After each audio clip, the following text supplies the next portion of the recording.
Why you must read, beginner level. Why do I need to read in English? My students often ask me this. They think, I go to classes, I do my homework, I watch films in English. Why should I read books? Reading is the best way to improve your English, and I will tell you why. First, reading is very important. In 2006, only 1 in 100 people went to university. Now, 7 in 100 people go to university. All jobs require more reading and writing than 100 years ago. This is true for everyone. It doesn't matter if you're an office worker or a mechanic. Second, reading will improve your speaking, writing, vocabulary, and grammar better than any other way. It won't improve your listening, but it will improve your vocabulary, and when you have a better vocabulary, you can listen more easily and improve your listening that way. In school, you probably read lots of English. You probably read boring textbooks and stories with exercises at the end. But I'm not talking about that. I'm talking about reading for pleasure. That means reading a book you enjoy because you enjoy it. You are not reading because your teacher said, read this book. You are not reading because you think, I should read this book. You are reading because you want to. In 1965, they experimented with schools in America. These schools were for boys who had committed crimes. For example, some of them stole things. They gave some of the boys free books. They were fun books like James Bond. They said, you can do what you want. You don't have to read the books. But the boys did read the books. They read a lot of books. Some boys read a book every 2 days. After 2 years, they gave the students a test. The students who got the books got better at reading and writing, and they liked school more. The students who did not get the books did not get better at reading and writing. Actually, some of them got worse. This isn't just true for native speakers. They also experimented on students learning English in the Fiji Islands. They used 3 ways to teach. The first way was normal English teaching. They did grammar classes, exercises, and so on. The second way was reading in silence. The students read books in class. The third way was reading together. The teacher read books to the students. After 1 year, the 2 ways of reading were the best. They were much better than the students who did normal English classes. They experimented again in Singapore. There, the students who read in silence did very well. They did the best in grammar tests. Other students took grammar classes, but they did worse on grammar tests. In normal classes, we try to remember grammar and vocabulary.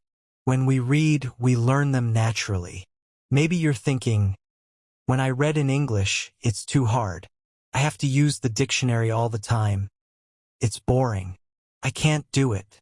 I understand, so I wrote this book. I think this book will make you like reading because the stories are easy and fun. The early stories are short and easy, and the later stories are longer and harder. When you finish the book, you will think, wow, I did it. I make a podcast called Learn English Through Stories. 9 of the stories in this book I wrote for Learn English Through Stories, one of the stories I wrote for this book. But when I made this book, I made the stories better. Now you can read the stories at beginner, pre-intermediate, intermediate, or advanced levels. The stories are all fairy tales. Some are very popular fairy tales, but some are not so popular. One of them I wrote myself. Maybe you're thinking, fairy tales? Fairy tales are for children. I need useful vocabulary. I need to learn about business and science. That can't be fun. The vocabulary in these stories will be useful. McQuillan did an experiment where he looked at vocabulary in 22 novels. 85% of the words were on academic word lists. These are lists of words that you need to know to study at university. Rolls and Rogers also experimented. They said, if students read 1,000,000 words of science fiction, will they learn important science words for studying at university? The answer was yes. So yes, fairy tales are useful for you too. But I understand if you still don't believe me. When I learned about all this, I found it hard to believe too. But I like to try new things, and I love learning languages. So in 2017, I decided to experiment. I had wanted to learn Spanish for a long time, but I didn't learn much in normal classes. I said, I will read 1,000,000 words in Spanish. Afterward, I will see what my level is. 1,000,000 words is about 20 novels, so it was a lot of work. I started with very easy reading, like this book. Then I started reading translations of books that I knew in English. For example, I have read Harry Potter and Game of Thrones in English, so I read them in Spanish too. Finally, I read new books in Spanish. I read Latin American authors. That means writers such as Isabel Allende, Luis Jorge Borges, and Manuel Puig. I love them. I also listened to podcasts, but I always read the transcripts and added the words to my goal. After I finished reading 1,000,000 words, I wrote and talked to native speakers. I was at an intermediate level. I could understand almost everything I read. I could understand people when they spoke clearly, and I could have conversations. And I had spent most of my time reading, not speaking. In 1 year, I learned more than most students learn in 5 years. I didn't try to remember grammar and vocabulary. I learned them naturally. Maybe you're thinking, I don't believe this. Or maybe you're thinking, wow, I'm going to read for hours every day. But I have to say something very important. You must read easy books. You must read fun books. If a book is too difficult or too boring, put it down and find another one. Stephen Krashen, an expert in language teaching, says, only read things in English that are fun and interesting. Read really easy things that you wouldn't read in your native language because they are too easy. So you can read comics, magazines, detective stories, romance stories, and so on. Don't feel bad about reading translations. If you read very easy books, when you see a word you don't know, you will understand the meaning easily. You won't have to use a dictionary. So what is easy? Experiments show that you should understand at least 98% of the words in a text. 98%? That's so high. I know, but let me show you an example. Here is a text where 10% of the words are not real words, so you should understand 90% of the words. Jerry flurried out of bed and opened the curtains. He went to himself as he made breakfast. He made coffee and put butter on his puffer. Someone called his phone, and he picked it up. He was very surprised by who was tangling, so his Vinky fell on the floor. Is that easy to understand? Could you read a whole book about that? Here is the same text, but only 2% of the words are not real, so you should understand 98% of the words. Jerry jumped out of bed and opened the curtains. He sang to himself as he made breakfast. He made coffee and put butter on his toast. Someone called his phone, and he picked it up. He was very surprised by who was calling, so his Vinky fell on the floor. How was that? You probably didn't understand everything, but it was more fun to read than the first text. That's why reading for pleasure is so great. Maybe you don't understand everything, but you understand enough to follow the story, and you don't have to pick up a dictionary. So if you find that this book is too hard, read something easier. If you find it boring, read something more fun. I know that not everyone likes my writing, and that's okay. Find a book that is good for you. When we have fun, we learn much more. Because I want this book to be fun, it has no exercises in it. I thought about adding them after each story, but I don't think it's a good way to spend your time. Instead, you should read more. Read for pleasure. If you finish this book, you can try the level above. Because you already read the stories, you will know them well, and they will be easier to understand. But maybe when you finish this book, you will love stories. I hope so. If you do want to read more, you can listen to my podcast, Learn English Through Stories. I write a new story every week with audio and text, and there are over 100 episodes for you to listen to. Happy reading and happy learning. Why you must read, intermediate level. Why do I need to read in English? I get this question a lot from students.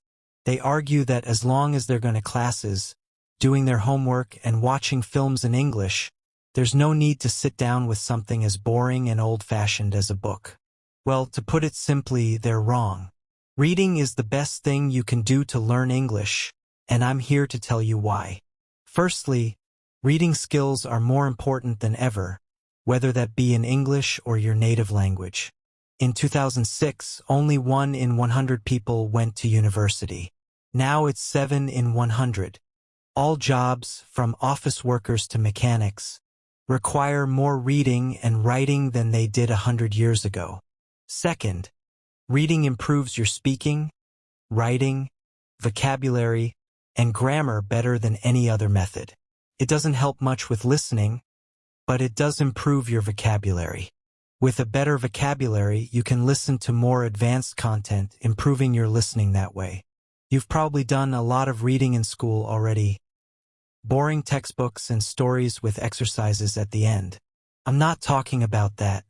I'm talking about reading for pleasure, reading books you enjoy because you want to, not because your teacher told you to or because you feel like you should. In 1965, an experiment was conducted in schools in America for boys who had committed crimes like theft. Some of the boys were given free books and fun books like James Bond novels, and they were told they didn't have to read them if they didn't want to. But the boys did read them, many finishing a book every 2 days. After 2 years, the boys who got the books performed better in reading and writing tests and enjoyed school more. The boys who didn't get the books didn't improve, and some even got worse. This holds for non-native speakers as well. Experiments on students learning English in the Fiji Islands showed that those who spent class time reading silently or being read outperformed those who only did traditional grammar classes. In Singapore, students who read silently had the highest scores on grammar tests, even beating out those who did intensive grammar exercises. In traditional classes, we try to memorize grammar and vocabulary. When we read, we learn these elements naturally. You might be thinking, but when I read in English, it's too hard. I have to use the dictionary all the time. It's boring. I can't do it. I understand, and that's why I wrote this book.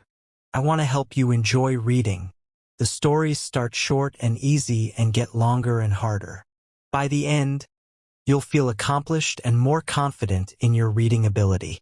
I produce a podcast called Learn English Through Stories.